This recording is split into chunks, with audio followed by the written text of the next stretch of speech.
sebenarnya untuk membangun desa wisata itu tidak harus dengan dana besar, tetapi melihat potensinya.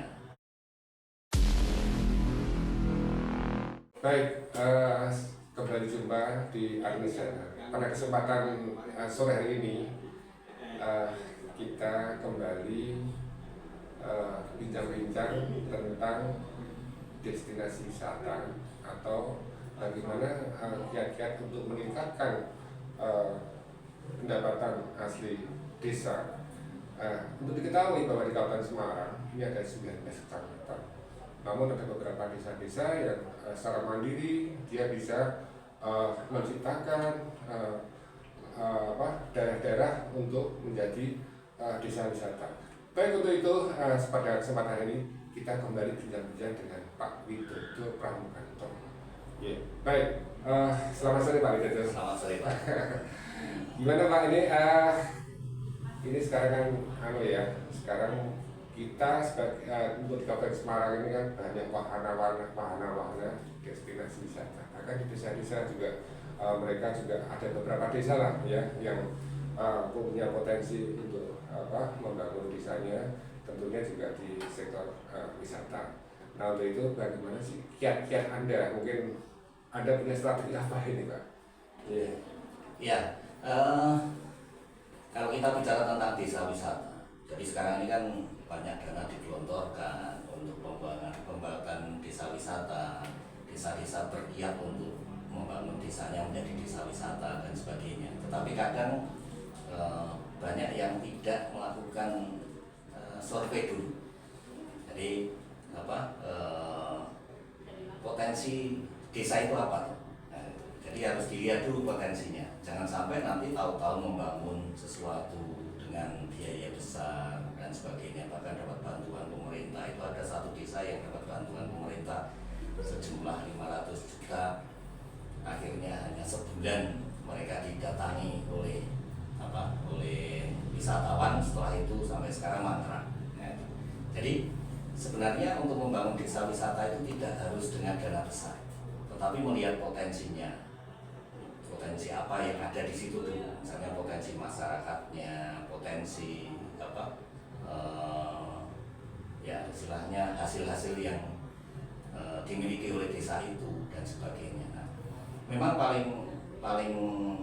paling mudah itu kalau membangun desa wisata itu dijadikan sebagai wisata edukasi.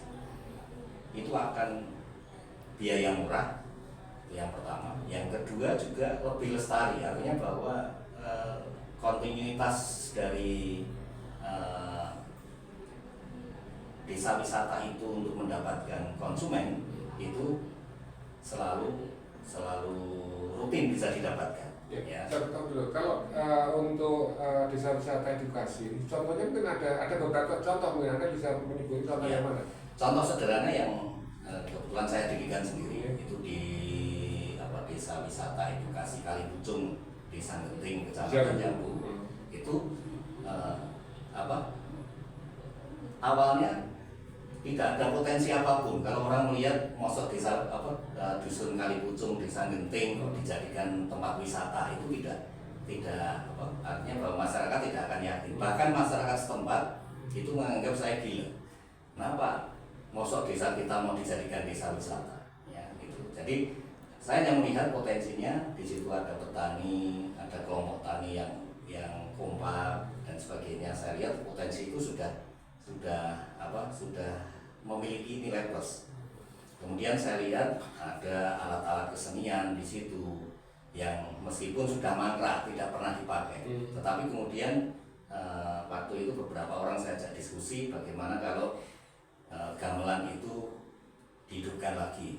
Ya, akhirnya orang-orang yang tua-tua di situ senang mereka kan, mau dihidupkan lagi, apalagi ada yang nonton ya gitu. Nah, akhirnya untuk meyakinkan mereka bahwa desanya itu bisa jadi desa wisata, akhirnya saya datangkan tamu, ada 14 atau 16 bis dari Semarang. Saya datangkan di situ anak-anak sekolah dari SD Sultan Agung Semarang, itu ada 16 bis, saya datangkan ke situ dan akhirnya mereka baru yakin ya. Dan ternyata setelah orang pada datang ke situ, orang ada supir, ada orang tua yang mendampingi itu bingung. Ya, bingungnya apa? Mau cari kopi, mau cari apa kan karena tidak siap kan tidak ada. Tapi saya biarkan dulu, artinya bahwa. Nah kemudian di situ ada pepaya mentah, ada pohon nangka, itu ditawar Pak semuanya.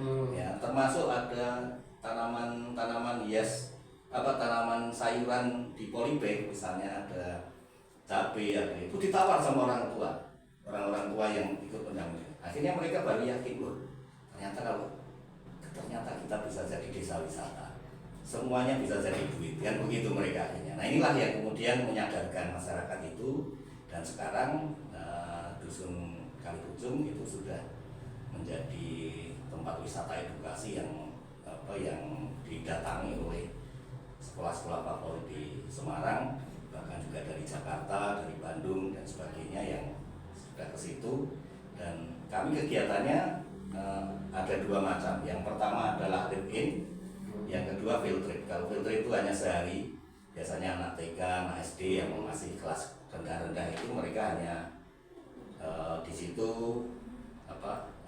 disambut dengan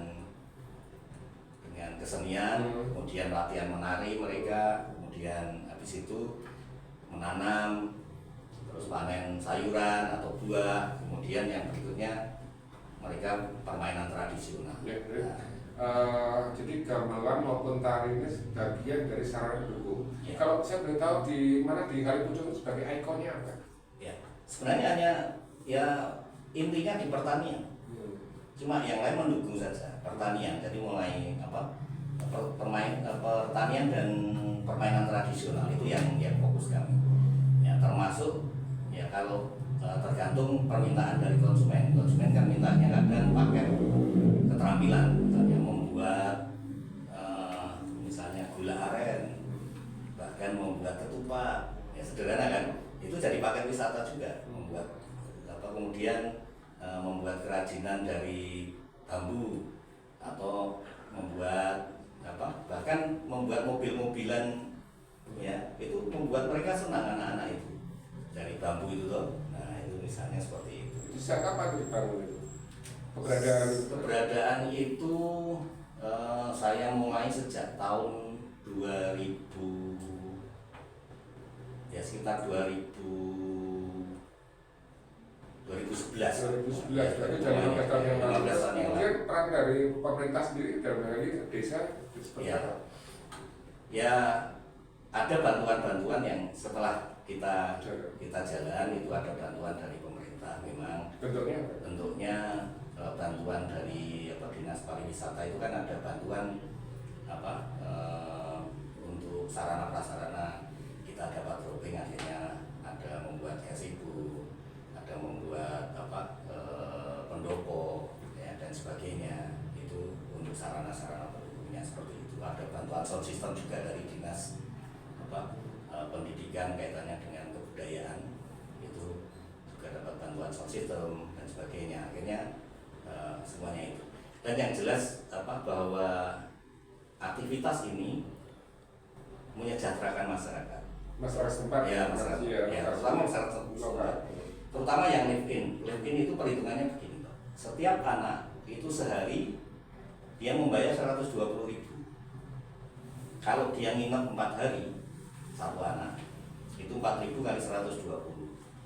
Kalau satu rumah diisi 3 orang, itu berarti kan 480 kali 3. Itu pendapatan satu keluarga dari live-in. Paling dikurangi dengan mereka belanja untuk masak, memberi makan anak-anak itu selama 3 kali, saya kira masih untung besar mereka. Ya dapatnya selama 3 hari itu 1 juta pasti didapat. Kali sekian keluarga yang ikut. Karena apa? Kadang tamu itu yang datang 300 orang, 250 orang. Yang terbesar itu pernah itu jumlahnya 540 orang. Itu kan pada event-event tertentu. Ya. Biasanya bulan-bulan apa tuh? Ya terutama pada masa jeda tengah semesteran dan sebagainya. Atau bahkan hari-hari biasa pun mereka banyak juga yang mengambil itu karena kan bergantian ya. Kadang TK atau yang TK itu field trip, kemudian nanti besoknya ada SMP yang harus live in, kemudian ada yang SMA harus live in, perguruan tinggi ada yang ke situ juga live in, misalnya begitu. Jadi rata-rata sebulan itu didatangi oleh tamu itu paling tidak ya sekitar 5-6 kali lah. Tapi 5-6 kali itu sudah lumayan mensejahterakan bagi masyarakat kalau karena parkirnya juga ya, dan sebagainya, UMKM-nya ya, mendukung. betul. Ya. Baik, kemudian yang terakhir Pak, jadi harapan Anda untuk bagaimana untuk mendongkrak itu kan apa namanya desa-desa yang lain, artinya bisa di desa tersebut bisa seperti desa Pucung yang seperti Anda sampaikan tadi. Ya banyak sudah yang teman-teman yang sudah studi banding ke sana. Setelah ketemu saya, ayo belajar saja dari sana. Ya banyak desa-desa wisata yang lain yang sudah belajar dari desa wisata edukasi. Tapi desa Pucung itu kan tidak seperti desa-desa yang lain, medannya dan sebagainya. Gimana Pak? Ya makanya bahwa desa wisata tidak harus di pinggir jalan. Ya, di daerah terpencil pun asal dia punya ikon yang unik, yang menarik. Ya bahkan orang-orang kota malah justru pengennya yang tempat yang sunyi, anak-anaknya. Ya itu yang jelas bahwa wisata edukasi yang saya dampingi ini intinya adalah mendidik karakter anak. Jadi anak yang setelah 3 atau 4 hari liburan di sana, nanti pulang itu mereka sudah pasti melakukan perubahan. Yang biasanya di rumah tidak pernah bantu cuci piring, di sana bantu cuci piring, bersih rumah dan sebagainya. Kemudian komunikasi dengan keluarga lebih baik, dan itu yang menjadi nilai plusnya. Orang tua banyak yang datang ke situ pengen membuktikan kenapa ini anak saya sampai di rumah berubah. Nah inilah yang iya baik. Jadi mantan ini selama 3 hari kalau boleh saya tahu apa sih Pak? Ya intinya hidup dalam keluarga, membantu di rumah itu bersih, kemudian cerita dengan anggota keluarga di situ. Paginya mereka ikut cari rumput, ya, kemudian memberi makan ternak. Setelah itu baru misalnya ambil singkong, mereka diajak masak singkong itu untuk sarapan, kemudian artinya bahwa sebenarnya kegiatannya biasa-biasa saja yang dialami oleh masyarakat desa.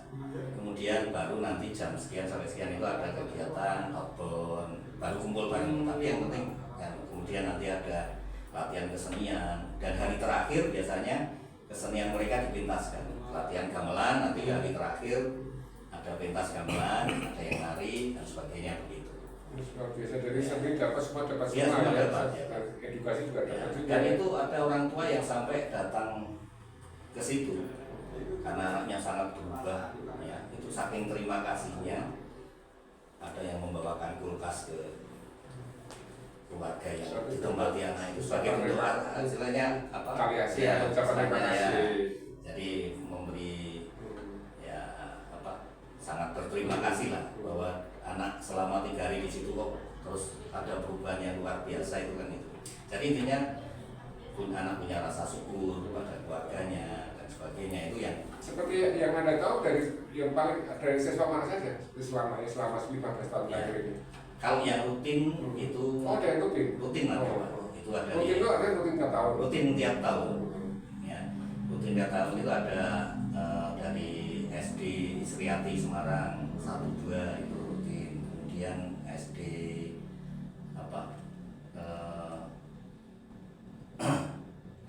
SMP Daniel Semarang, kemudian Karangturi, kemudian ada lagi yang ini Al-Azhar. Ya, Al-Azhar itu SMP SMA ada. Kemudian dari Jakarta kan? Dari Jakarta itu saya lupa namanya itu SMA Katedral itu dari di situ ada Ursulin, ya Santa Ursulin itu ada. Kemudian juga ada dari Surabaya. Saya lupa betul karena jadi di luar kota juga banyak. Ya, kalau yang dekat-dekat sini ya dari SMP negeri itu ada, ya, dari SD negeri sekitar Kabupaten Semarang juga ada yang ke sana. Luar biasa sekali.